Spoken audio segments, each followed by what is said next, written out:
I am self-effacing. I don't really like being up here and being in the spotlight. I prefer other people to do that. But I am obviously honoured and privileged to accept this fellowship. And thanks to the Royal Television Society, and congratulations to the other fellows. It's particularly humbling to be rewarded for something I've absolutely loved doing. TV has given me a career that spanned 30 years and so many creative adventures that have taken me around the world. I'm really glad I didn't go for the retail job. It's also very odd to be standing here alone. TV production is rarely a solitary endeavour, especially not the large-scale shows that we do. I've been fortunate enough to create some very, very big shows, but they have never been just me. I believe television production is a team sport, and that's what makes it so enjoyable. It's a collaborative effort, whether you're filming a show or developing format ideas. Together, you celebrate the successes and you support each other through the more challenging times. The only reason I can stand up here this evening is because of the people who have been part of my team over the years, those I've worked for and with in the past, and those who work for and with me now. First and foremost, she never gets a credit, so first and foremost is my wife, Paula. She's here tonight. So Paula worked in television in her own right, and she worked with me on the first series of Hell's Kitchen, and then was a production executive on Saturday Night Takeaway. We got together, though, filming Ibiza Uncovered in the tail end of the 1990s, and we've been a team ever since. It was a classic TV love story. We were on a Spanish island working.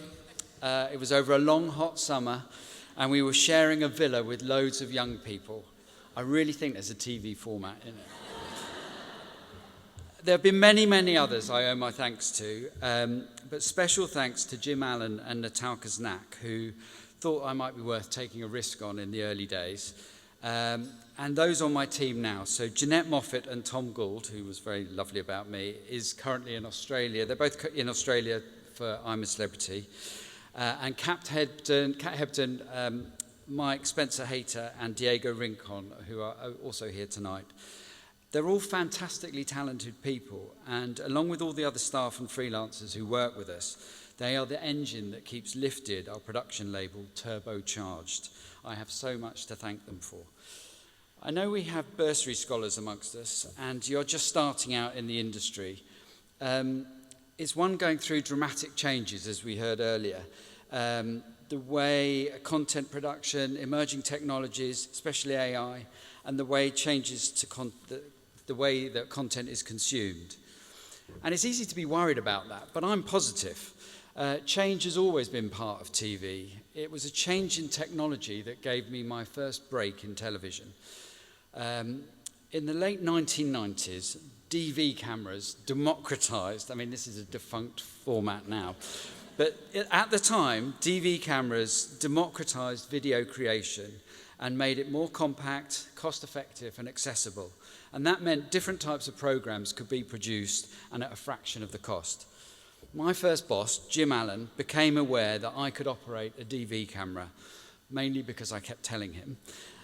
And he put me to work on a show for Sky, which involved me riding around the country in the back of police cars, armed with a DV camera, waiting for it all to kick off. To be honest, I might have slightly blagged it and exaggerated my skills as a camera operator. However, I quickly learned what to do and developed skills on the job, determined not to squander the opportunity.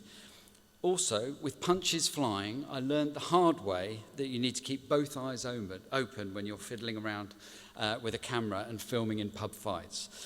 And that's the secret to being a TV producer. Not blagging, although show me a TV producer in this room who's not a blagger. But it's about opportunity. You need to search for opportunities because they rarely come to you. And then when you see them and you recognize them, you have to absolutely grab hold of them and wring everything you can from them. That's what I've been doing again and again, and it's what led to I'm a Celebrity, Love Island, Saturday Night Takeaway, and so many more. And I got to do it with talented, engaging and creative people that have supported me, and hopefully I have supported along the way. So what could be better? So the best advice I can give to the young people starting here and starting their TV careers is seek out opportunities, be agile and embrace new technology, and more than ever, enjoy the journey. I certainly hope yours is as good as mine, and if you ever find yourself in a pub fight filming, keep both eyes open.